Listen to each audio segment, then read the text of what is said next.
मैं शौक ये रिंदाना। बिस्मिल्लाहिर्रहमानिर्रहीम। सरकार ने जो अपनी गुफ्तगू में कुछ पुराने वाक़यात जो बताए हुए हैं, वो ज़ाहिर है उनमें एक बहुत बड़ा सबक भी होता है और बहुत बड़ी बात होती है उसके बीच में। आपने वाक़या सुनाया कि हिंदुओं के दौर का वाक़या सुनाया कि जिस दौर में वो हिंदू, उनमें जिस तरह से वो कैटेगरीज हुआ करती थी, ब्राह्मण था, क्षत्रिय था, शूद्र था। जो सबसे लो कैटेगरी थी वो शूद्र हुआ करता, तो सबसे जो एस्टीम क्लास जिसको कहते हैं वो उसमें ब्राह्मण हुआ करते थे, जो उनके मजहबी ये कायद और ये वो सारी चीज़ों को मंत्र शंत्रों को दिखते थे। तो कहते हैं कि एक दिन वो ब्राह्मण गंगा की तरफ जा रहा था स्नान, तो रास्ते में एक शूद्र चमार था जो चमड़ा रंगने वाले होते हैं। तो कहते हैं वो चमार ने पूछा कि महाराज कहाँ जा रहे हैं आप? तो उसने बड़ा अजीब सा मुंह बना के कहा कि जी मैं तो गंगा को जा रहा हूँ। तो उसने कहा कि महाराज ये माई गंगा को हमारी तरफ से भी टका एक दे दीजिएगा। तो ब्राह्मण ने अपना वो जो था कशकोल टाइप सा था वो आगे किया और कहा कि इसमें डाल दे, क्योंकि वो हाथ भी नहीं एक दूसरे को लगा सकते थे और एक दूसरे को जो है वो मतलब बर्दाश्त करना उनके लिए जो था ना, ब्राह्मण के लिए शूद्र बर्दाश्त करना बड़ा मुश्किल होता था।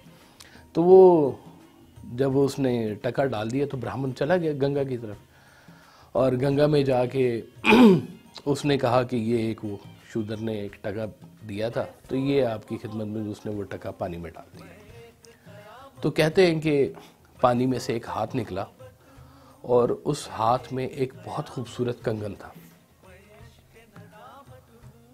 तो ब्राह्मण ने वो कंगन ले लिया और बड़ा हैरान हुआ कि उन्हें माई गंगा का आशीर्वाद समझा इसको और कबूल कर लिया। अब वो जब घर आया तो घर आके उसने अपनी बेगम को सारा वाक़या बताया और वो कंगन भी तलाई कंगन बहुत खूबसूरत, ज़ाहिर है वो किसी शॉप का बना हुआ नहीं था, किसी फितरत का बना हुआ था, तो उसकी एक यूनिकनेस थी उसके बीच में। तो बेगम ने कहा कि हमने क्या करना है इतना महंगा कंगन, तुम ऐसा करो कि ये बादशाह सलामत को दे दो, तो बादशाह सलामत बहुत खुश होंगे, तो तुम्हें दरबार में इसकी कुछ जगह भी मिल जाएगी। तो ब्राह्मण ने कहा कि ठीक है। ब्राह्मण लेके तो बादशाह सलामत की खिदमत में हाजिर हो गया और कहा कि बादशाह सलामत ये मैं एक तोहफा आपके लिए लेके आया हूँ। तो बादशाह ने वो जब अपनी महारानी को वो कंगन दिया तो वो कंगन बहुत खूबसूरत और महारानी को बहुत पसंद आया। महारानी ने कहा कि ये तो बहुत अच्छा कंगन है, मुझे इसका दूसरा भी ला के दे। तो बादशाह ने कहा कि ब्राह्मण से कहा कि जनाब इसका दूसरा भी ला के दो कंगन। तो ब्राह्मण परेशान हो गया, उसने कहा कि हुजूर ये ऐसे वाक़या हुआ था और ऐसे कंगन मुझे मिला, मैं इसका दूसरा कंगन कहाँ से ला के दूँ? तो उन्होंने कहा भाई मलका की ख्वाहिश है, अब तुम ला के दो, नहीं तो तुम्हारा सर कलम हम कर देंगे। तो अब वो उसको समझ कुछ नहीं, वो भागा भागा ना, फिर वो उसी चमार के पास गया, उसी शूद्र के पास गया और उसने कहा कि भाई ऐसे तुमने जो टका दिया था मैंने ऐसे डाला, ऐसे कंगन मिला, ऐसे बादशाह को दिया, अब मेरी जान फंसी हुई है, मेरी जान निकालो इस वाक़े में कि अब मैं कैसे करूँगा। तो चमार ने कहा कि वो जो चमड़ा रंगता था एक थाल के बीच में, तो चमार ने एक टका निकाला तो कहा कि मन चंगा तो घर में गंगा। तो और ये कहकर उसने अपने वो जो चमड़ा रंगने वाला जो था उसके बीच में वो एक टका डाला और कहते हैं कि उसी थाल में से वो एक हाथ निकला और उसके हाथ में वो दूसरा कंगन था। तो सरकार जो इसमें एक वाक़या बताया करते थे कि ये सारा कुछ वहाँ से शुरू होता है जहाँ से आपका मन चंगा होता है। आपकी नीयत आपके अंदर का जब अच्छा होगा तो बाहर भी अच्छा होगा। अगर आपके अंदर की जो है वो अच्छाई नहीं है तो फिर आपकी बाहर की भी अच्छाई आपको नहीं मिल सकती। तो आप कहते थे कि बस कोशिश करो और अल्लाह से मांगा करो कि ये आपको मन चंगा मिल जाए, कि आपका अगर दिल अच्छा है तो आपके लिए सब कुछ अच्छा है, बाहर भी अच्छा है, अंदर भी अच्छा है।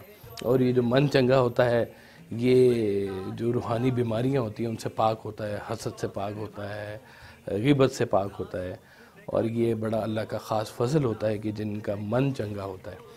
तो सरकार वो इस कहानी में जो बताते थे कि मन चंगा तो घर में गंगा, तो यहीं से गंगा को सलाम पेश करते थे, तो वहीं से सारी बात शुरू हो जाती थी। तो ये आज के दौर में भी ये बात बिल्कुल इसी तरह से कि अगर मन चंगा है आपका तो यहीं से सारी कबूलियत और सारी बातें आपकी शुरू हो जाती हैं।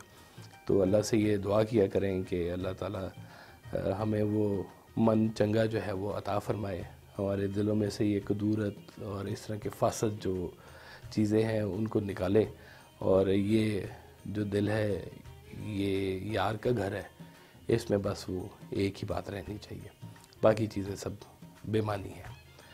तो इंशाअल्लाह ताला फिर किसी और कहानी के साथ हाज़िर होऊंगा मैं। तो अल्लाह आप सबको सलामत रखे, खैर से रहें, आबाद रहें। नाराए मस्ताना मैं शौक़ ये रिंदा।